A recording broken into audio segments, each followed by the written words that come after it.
The leaked draft of a Supreme Court decision overturning the landmark Roe v. Wade is sending shockwaves through our cultural, political, and religious landscape. We have two reports. Jim Axelrod will be along shortly, but to begin, Martha Teichner on the front lines of the abortion debate. Separate church and state! Separate church and state! Stand up, fight back! Never mind that Justice Samuel Alito's leaked majority opinion was a draft, not a final decision.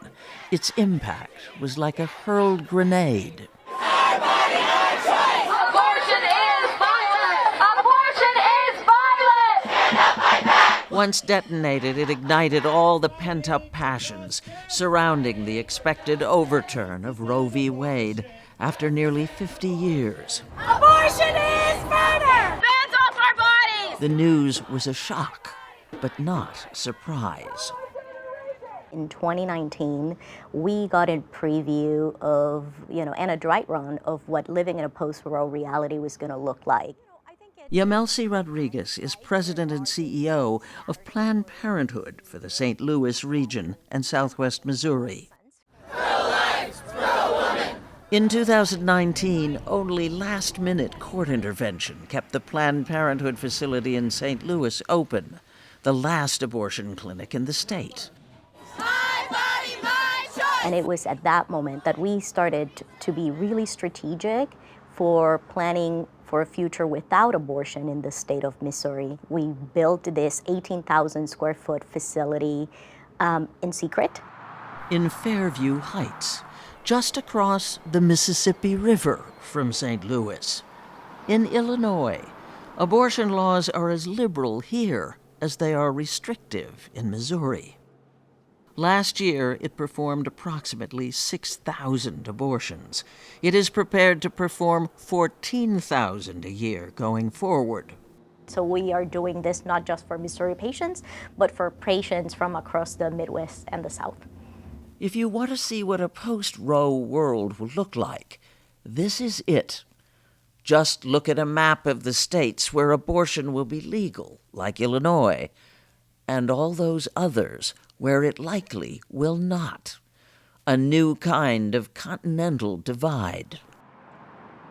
In January, the Fairview Heights Clinic opened this first-in-the-nation regional logistics center. I heard the panic in your voice. It's okay.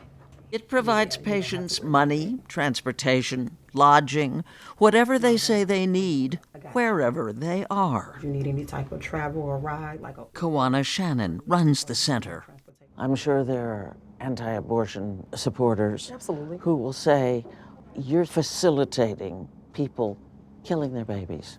I will tell you that I am sitting here every day facilitating a person's right to choose what they want to do with their body. I dreamed of being a mom. And when I learned that some children don't even have the right to live, it just shocked my conscience. It still does. Equally passionate, but on the opposite side, is Missouri State Representative Mary Elizabeth Coleman, elated that the Supreme Court could actually overturn Roe soon. It seems like an incredible victory for the American experiment in my mind. We have a decision that 50 years ago was wrongly held, and the conservative pro-life movement has been working within the system to change that bad law since it was passed. Mother of 6, a lawyer, Coleman is the face of her state's waiting in the wings law banning abortion. Roe gets overturned. Mm-hmm. What happens? Abortion will be illegal in the state of Missouri except for the life of the mother. Coleman has proposed legislation that goes further, targeting not the woman herself, but any professional service provider anywhere who knowingly aids or abets someone from Missouri getting an abortion. Exactly the sort of services the Fairview Heights facility provides. I don't think if you live in Missouri or if you live in New York, your value as a person is any less. So I'd like to see us continue to try to fight this at a national level as well. According to a CBS News poll out today, more than 6 out of 10 Americans want Roe left in place. But if it does fall as expected, Hell no, we don't need Roe. The battle over abortion shifts from the courts Rise up for abortion rights. to the legislative arena at all levels of government. And both sides agree on this one thing.